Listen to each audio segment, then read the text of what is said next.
Why do we have so much trouble saying no? And what on earth do we think is going to happen if we actually said it?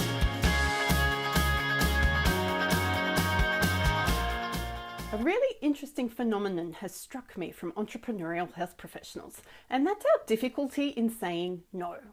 And this is a really big problem. But before we go on with the problem, let's explore what we actually think is going to happen if we said no.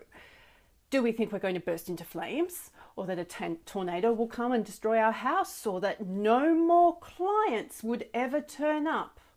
I have a feeling that we're scared of saying no, one, because we're going to miss out on something, or two, because we think referrals will dry up.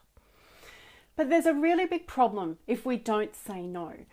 The biggest problem is that you try to be everything to everyone all of the time. And we just know that's impossible. That is so not the definition of being an expert. You can't help everyone. There are particular client groups that you shouldn't even try and help, and you know that. So say no to the ones that you know you're not a good fit for.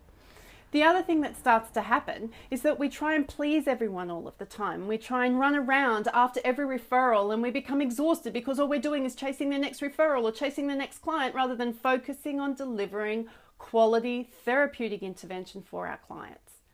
So I'm going to challenge you today and help you to say no. I recently said no, and no has this wonderful phenomenon that occurs in my business, and this is what I teach my clients as well. When we say no to the things that we're not supposed to do, nature abhors a vacuum, and in its place will come along another project, another client, another referral source that you're supposed to work on. But it's getting clear about the things to say no to. So one of the key strategies that I employ in my business and that I teach my clients is to get very clear on your non-negotiables. So right now, I want you to focus on 5 things that you will not do in your practice. They could be anything on how you charge for your fees, on whether you let clients cancel without notice, whether you work with a specific client group, whether you're going to do a specific work for a specific insurance company. What I'd like you to do with this video is find the 5 things that you will not negotiate on. Those 5 things that make it easy for you to say no, so that when the request comes along, you can just go, no, I don't do that, or we don't do that here. So 5 things, this could be anything from how you manage your pricing to how you manage credit, could be the particular clients that you work with or a particular customer that you're going to work with.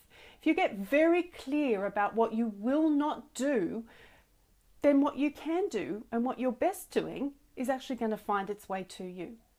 So I'll give you an example. If you need a carpenter, you're not going to call a plumber. The same as if you need a physiotherapist, you're not going to call a psychologist. And we all know that in today's age, being an expert in the area of your health providership or being a clinician is the way we attract the types of clients that we want to work with. So here's to saying no. No explosions, no bursting into balls of flame.